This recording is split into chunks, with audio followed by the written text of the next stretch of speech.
오늘의 밥 시간입니다. 7월 16일 토요일, 오늘의 밥은 히브리서 10장 1절로 18절 말씀입니다.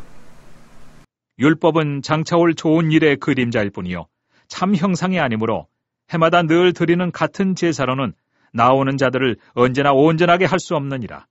그렇지 아니하면 섬기는 자들이 단번에 정결하게 되어 다시 죄를 깨닫는 일이 없으리니 어찌 제사 드리는 일을 그치지 아니하였으리요. 그러나 이 제사들에는 해마다 죄를 기억하게 하는 것이 있나니 이는 황소와 염소의 피가 능히 죄를 없이 하지 못함이라. 그러므로 주께서 세상에 임하실 때 이르시되 하나님이 제사와 예물을 원하지 아니하시고 오직 나를 위하여 한 몸을 예비하셨도다. 번제와 속죄제는 기뻐하지 아니하시나니 이에 내가 말하기를 하나님이여 보시옵소서 두루마리 책에 나를 가리켜 기록된 것과 같이 하나님의 뜻을 행하러 왔나이다 하셨느니라. 위에 말씀하시기를 주께서는 제사와 예물과 번제와 속죄제는 원하지도 아니하고 기뻐하지도 아니하신다 하셨고 이는 다 율법을 따라 드리는 것이라.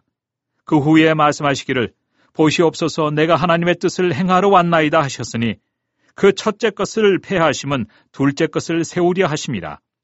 이 뜻을 따라 예수 그리스도의 몸을 단번에 들이심으로 말미암아 우리가 거룩함을 얻었노라. 제사장마다 매일 서서 섬기며 자주 같은 제사를 드리되 이 제사는 언제나 죄를 없게 하지 못하거니와 오직 그리스도는 죄를 위하여 한 영원한 제사를 드리시고 하나님 우편에 앉으사 그 후에 자기 원수들을 자기 발등상이 되게 하실 때까지 기다리시나니 그가 거룩하게 된 자들을 한 번의 제사로 영원히 온전하게 하셨느니라. 또한 성령이 우리에게 증언하시되 주께서 이르시되 그날 후로는 그들과 맺을 언약이 이것이라 하시고 내 법을 그들의 마음에 두고 그들의 생각에 기록하리라 하신 후에 또 그들의 죄와 그들의 불법을 내가 다시 기억하지 아니하리라 하셨으니 이것들을 사하셨은즉 다시 죄를 위하여 제사 드릴 것이 없느니라. 오늘 1절 말씀을 보시면 율법은 장차 올 좋은 일의 그림자일 뿐이요 참 형상이 아니므로 해마다 늘 드리는 같은 제사. 율법의 제사는 반복함으로 그 자체가 완전하지 않음을 스스로 드러내고 있습니다. 우리가 공부할 때도 확실하게 공부한 것은 더 이상 보지 않습니다. 불완전하니까 공부를 했지만 또 다음에 잘 못 풀까 싶어서 계속 반복하여 학습을 하듯 율법도 완전하지 않으니 해마다 반복하는 것입니다. 그리고 이 율법이 실체가 아니라 그림자이고 율법이 가리키는 실체는 바로 예수 그리스도이십니다. 7절에 이에 내가 말하기를 하나님이여 보시옵소서 두루마리 책에 나를 가리켜 기록된 것과 같이 하나님의 뜻을 행하러 왔나이다. 두루마리 책은 구약 성경을 뜻하는 것입니다. 8절에 위에 말씀하시기를 주께서는 제사와 예물과 번제와 속죄제는 원하지도 아니하고 기뻐하지도 아니하신다고 하셨고 이는 다 율법을 따라 드리는 것이라. 하나님께서 구약의 제사와 제물을 싫어하신다고 했는데 오해하시면 안 됩니다. 율법이 결코 나쁜 것이 아닙니다. 유익한 것이고 좋은 것인데 문제는 이스라엘이 율법을 따라 제사를 지내고 제물을 속된 말로 하나님께 갖다 바쳤다는 것입니다. 이 구약에 하나님께서 종종 이스라엘의 번제를 원하지 않는다고 말씀하시는데 율법과 제사 이 자체가 잘못된 것이 아니라 영혼 없이 종교 행사를 치르는 이스라엘의 종교 행위를 하나님께서 받지 않으시겠다는 것입니다.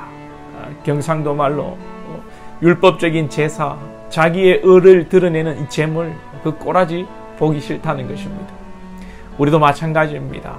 지금의 예배도 형식에 치우치고 종교심으로 율법적으로 하나님을 사랑함이 아니라 법적인 접근으로 예배를 드리고 신앙생활을 하는 것이라면 하나님께서 받지 않으신다는 것입니다. 구약의 제사도 오늘날 예배도 하나님과의 인격적 관계 속에서 드려지지 않는 것은 다 허공을 울리는 꽹과리가 되는 것입니다. 주님이 여러분을 사랑하십니다. 주님의 사랑하심으로 여러분들이 또한 주님을 사랑하심으로 예배 드릴 수 있기를 축복합니다. 오늘 말씀 속에서 구약의 제사장과 예수 그리스도의 사역의 차이점을 보면 구약의 제사장은 앉을 의자 없이 성전에 서서 계속 일해야 하고, 예수님은 사역을 완결시키시고 보좌 우편에 앉으셨다는 것입니다. 11절을 보시면 제사장은 매일 서서 섬기며 매일 앉을 여유가 없이, 또 일이 끝난 것이 아니니까 매일 서서 제사장은 일하는 것입니다. 12절에는 오직 그리스도는 죄를 위하여 한 영원한 제사를 드리시고 하나님 우편에 앉으사, 확연하게 구약의 제사장과 예수님의 사역이 구별됩니다.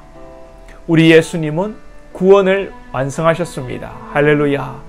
그 어떤 이름도 구원의 이름으로 주신 일이 없고, 지금 우리에게 예수 그리스도의 구원이 완성된 것입니다. 여러분 주변에서 어떤 다른 사람이나 다른 어떤 행위나 다른 무엇을 가지고 구원을 논하는 것은 전부 이단이요 사이비입니다. 유대인들이 예수를 믿다가 다시 유대교로 율법으로 돌아가려는 일에 대하여 계속해서 히브리서 기자가 예수 그리스도의 사역과 완전함을 설명하고 있습니다.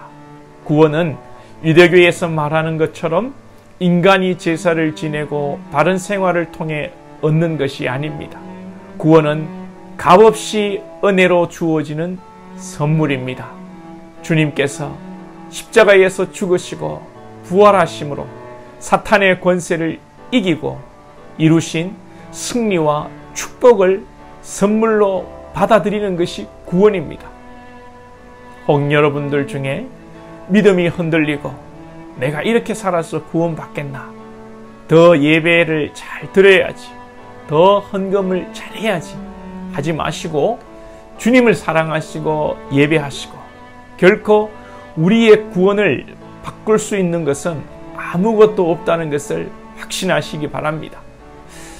사탄은 우리의 구원을 흔듭니다. 죄책감을 주고 인간의 생각을 주입시키고, 그래서 구원을 흔들 수 있는 그런 것이지만, 결코 사탄이 구원을 흔들 수는 있어도 뒤엎을 수는 없는 것입니다. 믿음에 확신을 가지시고 십자가만을 바라보시기 바랍니다. 그런데 반대로 우리 한국 기독교의 현실은 유대교적인 이단으로 돌아가려는 이 반대의 흐름이 그동안 많았지 않았나 반성하게 됩니다.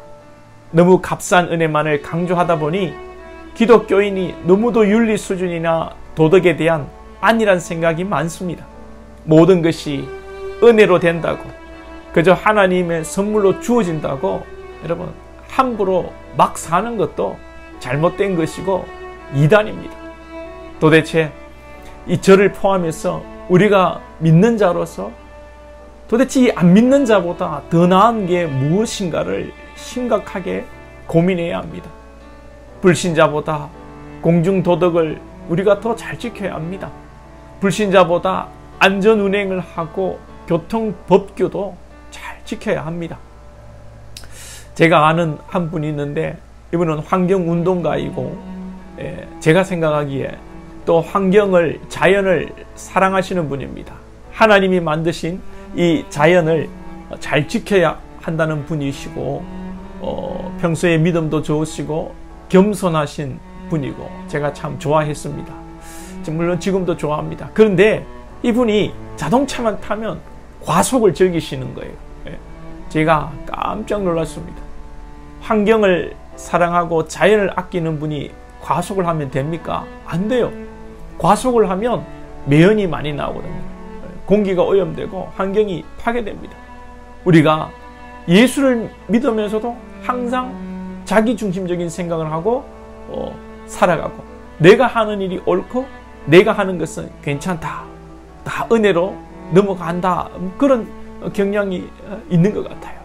사랑하는 여러분, 여러분의 신앙 건강하시고 예수 그리스도의 은혜 속에 평안하고 바른 신앙이십니까? 유대인들처럼 율법에 매여서 안 되고, 또 예수 은혜를 핑계로 자유를 넘어 불법과 탈선과 이 자기 중심적인 삶, 내로남불도 안 되는 것입니다.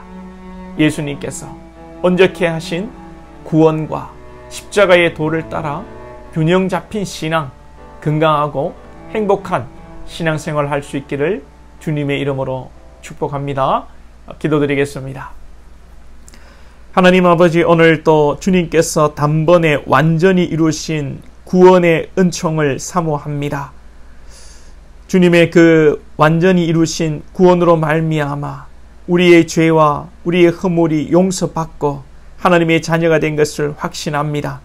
이 구원에서 흔들림 없는 믿음으로 나아가는 우리 모든 권속들 되게 하여 주시고, 혹 잘못 오해하여서 나의 힘으로 나의 바른 생활로 구원받는 그런 아버지 곡해하는 일이 없도록 인도하여 주시고, 또 반대로 하나님의 이루심의 이 은혜로 말미암아 우리의 삶이 윤리와 도덕적으로 또 신앙적으로 해이하고 나태해지는 일이 없도록 우리의 삶을 잘 돌아보며 균형 잡힌 신앙, 하나님의 말씀에 신실한 건강하고 바른 신앙생활을 이어갈 수 있도록 주님 우리를 인도하여 주시옵소서. 오늘도 균형 잡힌 신앙 될 수 있기를 원하오며 예수님의 이름으로 기도하옵나이다. 아멘.